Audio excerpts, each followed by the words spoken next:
बिस्मिल्लाहिर्रहमानिर्रहीम। मैं आपका होस्ट सलीम बिन मोहम्मद रफ़ी हूँ और ये मेरी यूट्यूब चैनल है। इससे पेशतर कि मैं अपने जो सब्जेक्ट है, जैसे पिछले वीडियो पे मैंने बात की थी, तो बहुत सारे मेरे अहबाब जिसमें बहुत सीनियर प्रोफेसर्स भी हैं, मिनिस्टर्स भी हैं, एजुकेशनिस्ट हैं, रिसर्चर हैं, उन सब लोगों ने ये कहा कि जी ये वीडियो अब्रप्ट ख़त्म हो रहा है और हमें जहाँ ये थिंक टैंक का जिक्र शुरू हुआ तो उसे हमें तिशनगी थी कि थिंक टैंक के ऊपर आप रोशनी डालें, क्योंकि पाकिस्तान या इस तरह के जो मुल्क हैं, जैसे इंडिया भी है, नेपाल है, श्रीलंका है और या third world country even Africa है, होल ऑफ अफ्रीका और मिडिल ईस्ट है, वहाँ पढ़े लिखे लोगों का जो तजुर्बा है, जिनको हम थिंक टैंक जो कहते हैं, तो वो ये टैंक ये नहीं कि पानी का भरा हुआ टैंक है, ये इल्म का भरा हुआ टैंक है, नॉलेज का है। ये वो लोग हैं जो अपनी पूरी लाइफ उन्होंने किसी मजमून को, किसी स्पेशलिटी को दी है। अब वो ब्रेन जो है, वो जो एक्सपीरियंस को लेकर कब्र में चले जाएंगे, उसका एक ही तरीका है कि वो गवर्नमेंट की जो गवर्नेंस है, जो डे टू डे जो रनिंग है, उसमें वो काम आए। और अगर हम सारी वो चीज़ जो है ब्यूरोक्रेटिक सेक्रेटरी पे छोड़ देंगे कि उसने एक सिविल सर्विसेज का इम्तिहान पास किया है, चाहे वो इंडियन सिविल सर्विस है या पाकिस्तान की सेंट्रल सर्विस है जिसे CSP हम कहते हैं, अरे भाई वो कैसे उसको सारा पता हो सकता है कि एक आदमी जो है, आप उसे सेक्रेटरी हेल्थ लगा देते हैं तो उसको सारा हेल्थ का पता होगा कि हॉस्पिटल्स की रिक्वायरमेंट क्या होती हैं, थिएटर की क्या होती हैं, स्टैंडर्ड्स क्या होते हैं, उसी को उठा के आप एग्रीकल्चर में लगा देते हैं। और कैसे वो एग्रीकल्चर का, उसको हर पौधे का पता हो, खाद का पता हो, मिट्टी का पता हो, उसकी pH का पता हो, पानी कितना चाहिए उसका पता हो, फसल कहाँ होगी, वीड किलर नेचुरल कौन से हैं, कौन कौन से स्पाइडर जो हैं वो कुदरतन उनको मारते हैं, अरे उसको नहीं पता होगा। फिर उठाकर उसको आप कमिश्नर लगा देते हैं, उसको फिर आप उठाकर उसे खुद आप फाइनेंस में लगा देते हैं, IT में लगा देते हैं। अरे वो हर फन मौला कैसे हो सकता है? Jack of all trades but master of none.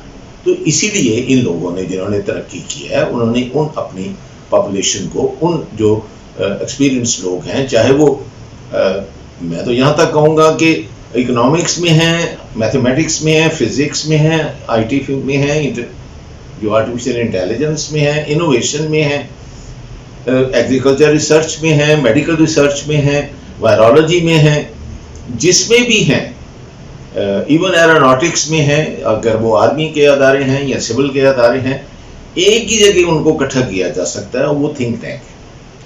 तो मैं मिसाल अब आपको देने लगा हूँ कि ये भी मैंने बड़ी अजीब से कमेंट लोगों के सुने हैं कि भाई every Tom Dick and Harry ने ना अपने यूट्यूब चैनल बना लिए और ज़्यादातर वो जो है इसके ऊपर जो वो उनके तीर जो चलते हैं वो मीडिया पे चलते हैं कि कोई एंकर नहीं रहा जिसने अपनी चैनल ना बना ली हो। और सिर्फ एंकर ने नहीं कहा, दुकानदारों ने बना ली। अरे भाई जब एक टेक्नोलॉजी आएगी तो आप उसको रोक तो नहीं सकते ना, आप उसको लिमिट नहीं कर सकते। तो बाजार में तो हर चीज़ है, लेकिन आप उसी बाजार में जाएंगे जो आपने चीज़ लेनी है। कपड़े लेना है तो कपड़े की दुकान पे जाएंगे, अगर फर्नीचर लेना है तो फर्नीचर पे जाएंगे, मेडिसिन लेनी है तो मेडिकल स्टोर में जाएंगे। इसलिए ये आप उसको रोक नहीं सकते कि टॉम डिक ने बना दिया तो इसलिए वो मेडिकल में या कि आपकी आम जो साइंस की रिसर्च है उसके ऊपर कोई ऐसा बात करने वाला आपका बंदा हो ही ना। और हमारे जैसे लोगों को जो इस उम्र में पहुंच चुके हैं, हमें कोई अपना कोई पब्लिक एक्सपोजर देकर कोई हमने कोई इनाम या कोई उसमें कोई नहीं लेना, ना कोई पोजीशन लेनी है, ना कोई हमें फाइनेंशियल इसमें गेन्स है। सिर्फ ये है कि मरने से पहले ये सारी चीज़ें अगर हम अपनी कौम के साथ शेयर कर सके तो शायद कोई सुनने वाला जो है उसको अडॉप्ट करके तो कोई भलाई का काम कर सके। तो आज मैं आपको, जैसे पिछली मरतबा कहा था कि कनाडा में ये ऐसे है कि थिंक टैंक जो है उसको ये जिम्मेदारी दी जा सकती है। तो मैं सिर्फ आपको चंद एक चीज़ें बताता हूँ कि उन थिंक टैंक की क्या क्या फील्ड्स कवर करता है। उनके अंदर एक जो अटलांटिक इंस्टीट्यूट है वो सिर्फ मार्केट स्टडीज करता है कि पूरे 10 कनेडियन सूबों में मार्केट फोर्सेस क्या कर रही हैं, ठीक कर रही हैं या गलत कर रही हैं। उसके बाद है अटलांटिक प्रोविंसेस इकोनॉमिक काउंसिल, वो देखता है कि इकोनॉमी किधर जा रही है, डजंट मैटर वो कौन सा सूबा है, नोवा स्कोशिया है, न्यू ब्रंसविक है, न्यूफाउंडलैंड है, अल्बर्टा है, ऑन्टारियो है, ब्रिटिश कोलंबिया है, दैट्स इररिस्पेक्टिव। उनका आपस में कंपटीशन हो, उनके इलेक्शन होते हैं, गवर्नमेंट होती है, उनके अपने सारे लोग होते हैं, लेकिन ये थिंक टैंक कॉमन होता है कौम का। अच्छा, उसके बाद आप आ जाएं तो बिजनेस काउंसिल ऑफ कनाडा है, और यहाँ कैनेडियन जो पब्लिक पॉलिसी फोरम है कि भी आया पब्लिक जो पॉलिसीज गवर्नमेंट कर रही है उसको वो कैसे वो असेस करेगा ये फोरम कि ठीक कर रही है गलत है। फिर Canadian agri food policy institute है कि हमारी जो फूड प्रोडक्शन है, जो हम स्टेपल फूड खाते हैं, वो साल में 2 मरतबा हमें गंदम मिल रही है, और क्या क्या वो चीज़ें जो हैं हमारे पुरालीस में कनाडा में होती हैं, और क्या उसके 3 फसलें ले सकते हैं कि अब हाइब्रिड जो हम एग्रीकल्चर रिसर्च में पौधे को कद छोटा कर दें तो फसलें 3 ले लें। तो ऐसे वो कनाडा वाले कर रहे हैं। इसी तरह वो अपनी माउंटेन्स को नंगा नहीं रहने देते, उसके ऊपर वो एवरग्रीन्स जो हैं, जब स्टूडेंट्स को छुट्टी होती है उन्हीं को स्टूडेंट्स को सैपलिंग्स दे के भेजते हैं, तो वो लाखों की तादाद में ट्रीज लगाते हैं। बिलियन ट्रीज लगाने हैं हमारे प्राइम मिनिस्टर साहब कहते हैं, मैं उनको मुबारकबाद देता हूँ और अल्लाह करे कि मिलियन ट्रीज सब पब्लिक की सपोर्ट से लग जाएं, उनकी ये ख्वाब पूरी हो जाए। लेकिन इसको मुस्तकिल करना, ये 3 साल इनके हो गए हैं, 1 साल में नई गवर्नमेंट आ जाएगी और वो खुदा ना करे ये पॉलिसी बदल दे, तो आप ऐसी कोई चीज़ करें कि ये सिलसिला चलता रहे।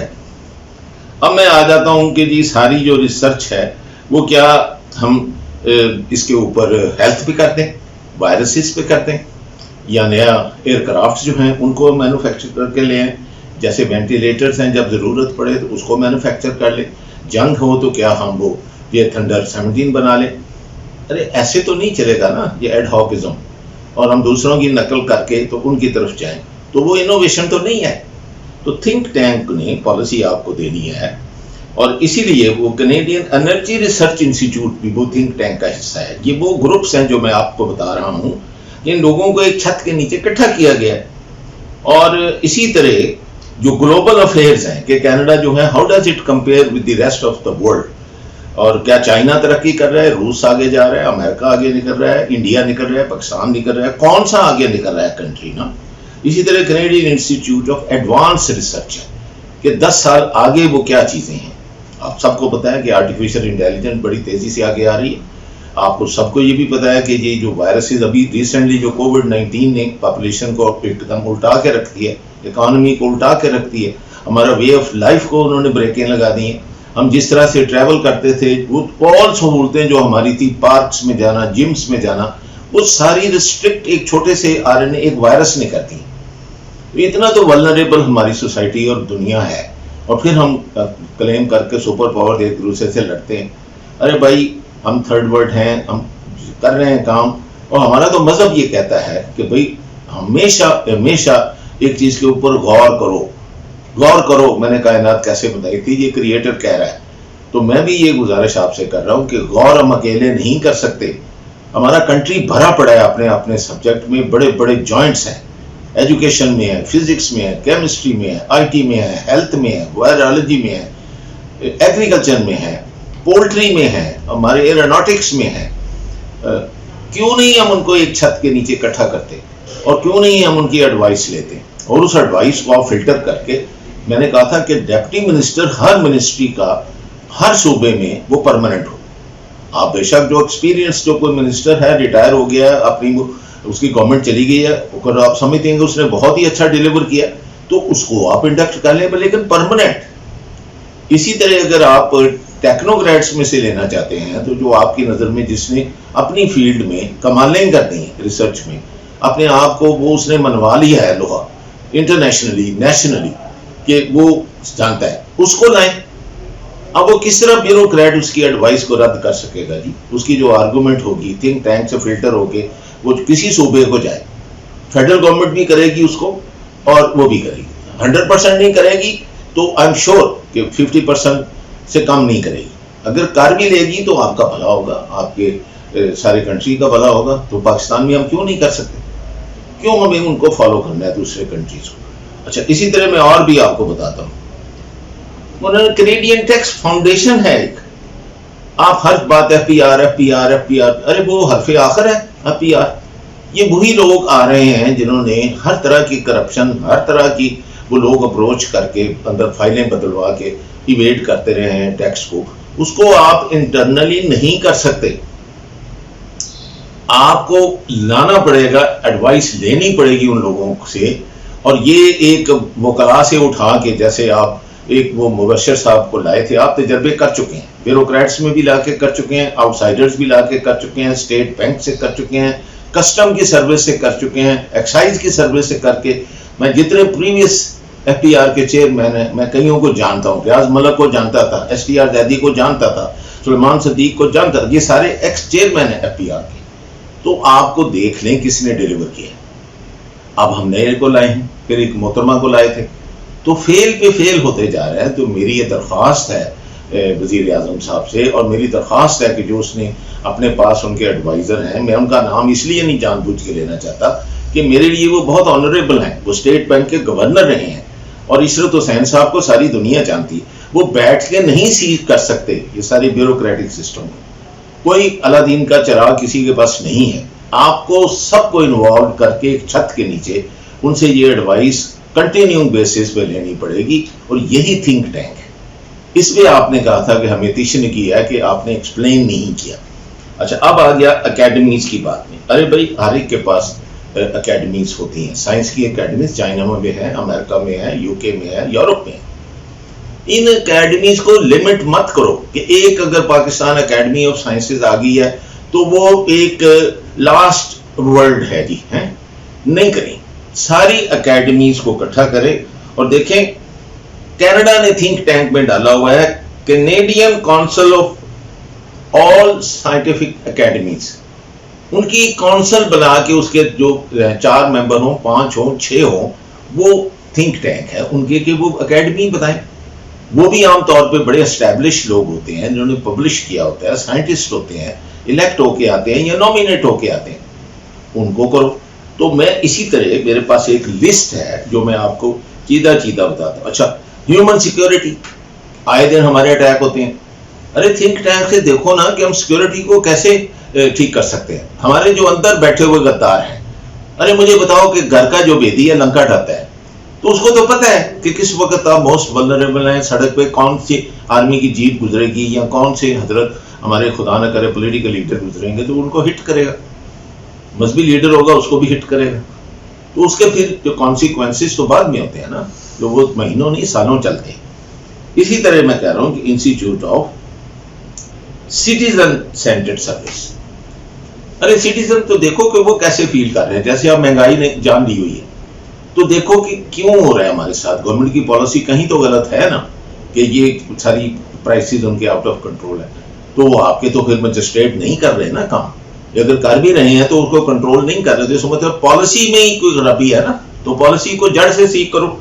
अच्छा, अब उसके बाद आपके सामने है कि हर आदमी क्रिटिसाइज कर रहा है कि जो हमारा जस्टिस सिस्टम है उसके ऊपर कोई चेक्स नहीं है। उसका भी जस्टिस सिस्टम का भी आपके थिंक टैंक के अंदर जो है वो सिर्फ और सिर्फ कि किस तरीके से वो एक्सिक्यूट हो रहा है।